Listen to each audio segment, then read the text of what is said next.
اكتبي لي حكاية تانية واللي شايفاها اعمليه، واوعدك انا مش هقول ازاي وليه. اي عالم اي دنيا هقبل اللي تختاريه. Assalamualaikum warahmatullahi wabarakatuh. Pemirsa dan pendengar yang dirahmati oleh Allah, di penghujung tahun ini kita bisa berjumpa lagi, dan kali ini saya sedang bersama dengan ibunda kita, Bunda Dr. Anda Rohmini Amar, Ketua Pimpinan Wilayah Aisyah Jawa Timur. Yang akan kita bahas pada kesempatan akhir tahun ini adalah beberapa hal yang sedang marak terjadi di Desember ini. Langsung saja kita sapa beliaunya. Assalamualaikum Ibu. Waalaikumsalam warahmatullahi wabarakatuh. Sehat Ibu? Alhamdulillah. Akhir tahun banyak kegiatan ya Bu ya? Iya. Pagi siang sore pindah-pindah kota ya Bu? Tutup buku. Semoga sehat selalu Ibu. Ya. Ibu kalau melihat kegiatan dan berbagai momen-momen penting yang diperingati Bu di bulan Desember ini, ada Hari Ibu, ada Hari Anti Korupsi, ada Hari Natal dan Tahun Baru dan lain sebagainya. Bu, kalau semisal kita mengutip tentang konteks Ibu, kemarin yang sempat saya perhatikan yang disampaikan Ibu tentang dua pidato tokoh wanita itu para pejuang Aisyah Ibu. Tokoh Aisyah, iya. Ibu, kalau untuk menseimbangkan Ibu sebagai mungkin konteksnya kita sebagai orang aktivis di luaran, sedangkan di sisi lain kita juga seorang ibu yang lagi marak dan lagi lumayan trending Ibu tentang kasus korupsi Ibu. Nah, dan kebetulan kalau tokohnya adalah pihak wanita. Kira-kira kalau dari segi sudut pandang Ibu tentang triggernya sendiri, seperti apa sih Bu kalau dikembalikan tentang konteks ibunya Bu?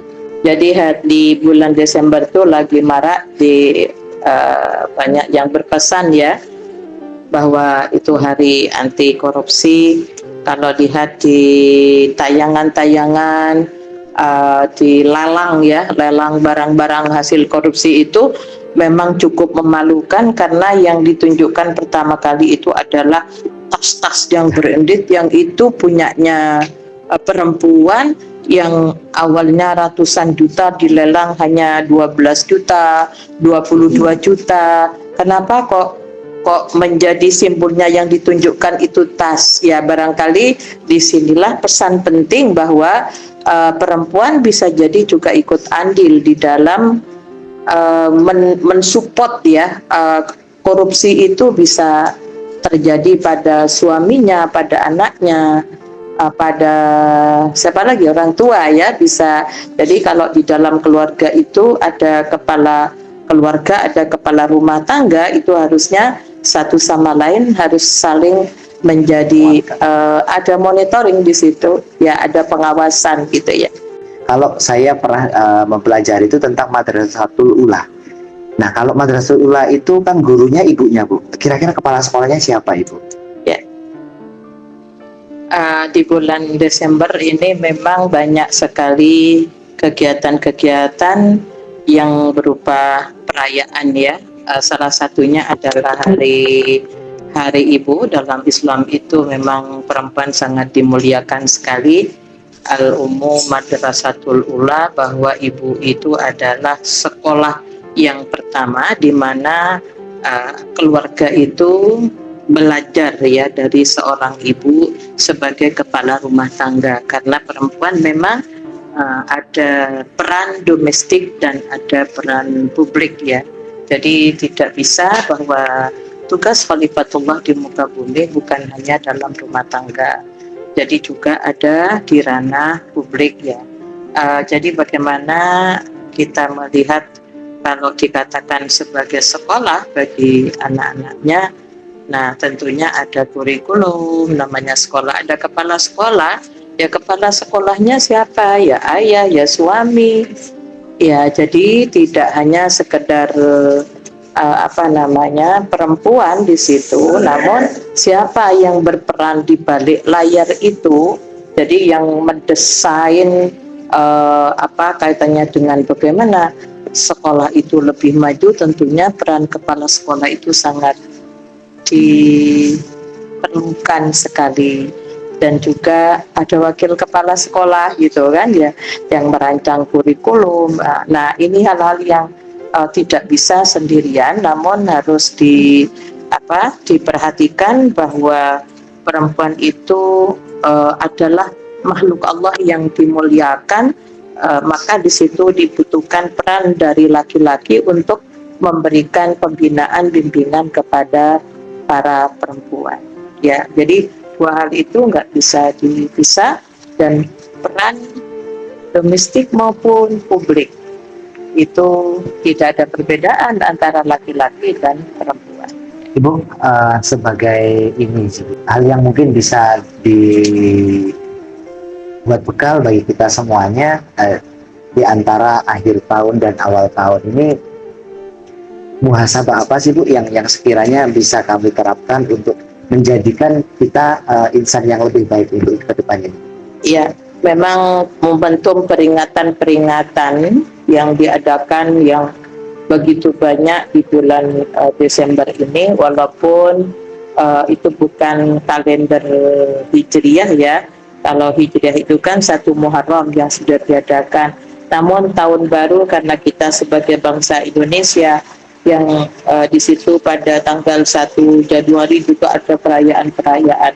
Nah, tentunya dari perayaan itu ada harapan agar supaya kehidupannya itu lebih baik dari sebelumnya. Jadi sebagai muhasabah diri gitu ya, sebagai sebuah renungan bahwa hal-hal yang sudah terjadi yang tidak baik itu jangan terulang lagi.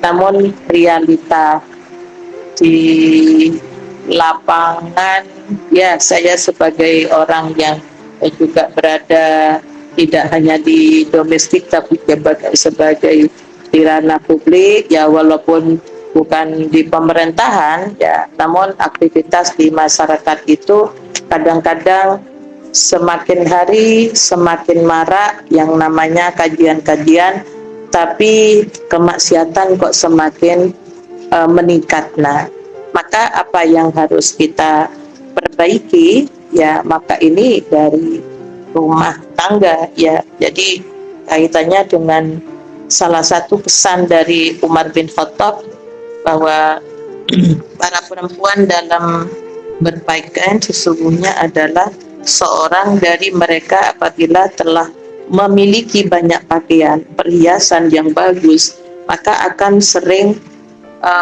ingin keluar rumah yang tidak selamanya positif gitu ya. Jadi ingin, kalau sekarang apa istilahnya yang healing ya, kalau healing ya menurut saya ya jadi berangkat dari orang yang ada kehidupannya penuh dengan masalah gitu ya. Jadi itu ke sana. Jadi makanya jangan terlalu banyak jangan hidup yang konsumtif yang tidak dibenarkan di dalam agama. Ini sangat diperlukan memang pembinaan ya. Kalau tadi kepala sekolahnya itu adalah laki-laki, yang diharapkan harus bagaimana mendesain supaya keberadaan perempuan itu memberikan support yang baik pada rumah tangganya. Baik Ibu, kalau di tahun 2025 ini saya kebetulan sempat menemukan 3 hal yang 3H ini tidak luput dari keragaman dan kebiasaan wanita itu, yakni healing, hunting, sama hedon. Nah itu lagi bahasa anak kekinian Bu. Yeah. Isinya ya kalau nggak jalan-jalan ya shopping belanja, kalau nggak gitu mungkin ada hal-hal yang mewah ditampilkan Ibu. Kira-kira kalau kembali lagi ke calon atau mungkin seorang Madrasatul Ula tadi Ibu, bagaimana Bu untuk kami sebagai penguat Ibu?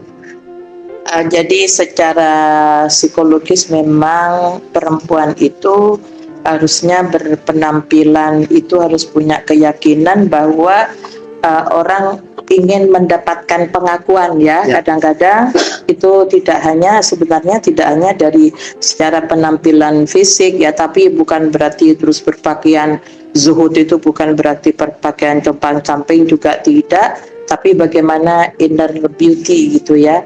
Artinya kalau ada istilah dalam Islam salfa'ah, jadi perempuan yang gampangan ya.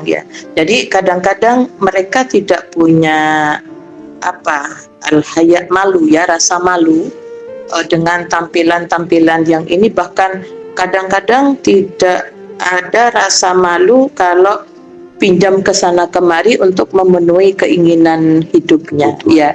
Jadi untuk itulah maka sebagai kembali ke suami atau ayah sebagai kepala sekolah itu harus memberikan pengawasan. Jadi pengawasan dalam artian siapa teman bermainnya, siapa teman itu. Kadang-kadang konteksnya mau pengajian ke sana tapi kok lebih banyak kepada ya jalan-jalannya gitu ya, daripada berubah dari yang orang yang ngaji itu kan setelah dapat ilmu harusnya ada perubahan. Jadi kadang-kadang ini tujuannya apa, jadi kembali kepada tujuan yang perlu diluruskan gitu ya. Berarti lingkungan sangat berpengaruh. Albiah, jadi ada, kalau di Hasanah Dunia itu Ibnu Abbas memberikan tahapan. Yang pertama adalah qalbun syakirun, hati yang selalu bersyukur. Yang kedua, pasangan yang solih dan solihul muslih, dirinya solih, ada upaya untuk mensalihkan orang lain. Yang ketiga, waladun soliyat olah. Kemudian albi'ah, lingkungan tetangga, lingkungan dengan siapa mereka bergaul. Ya, itu sangat menentukan sekali gitu. Baik pemirsa, berikut tadi yang bisa kita bahas bersama ibunda kita Dr. Hana Rukmini Amar. Ada kurang lebihnya kami mohon maaf yang sebesar-besarnya. Kami pamit undur diri. Wassalamualaikum warahmatullahi wabarakatuh. اكتبي لي حكاية تانية واللي شايفاها اعمليه، واوعدك انا مش هقول ازاي وليه.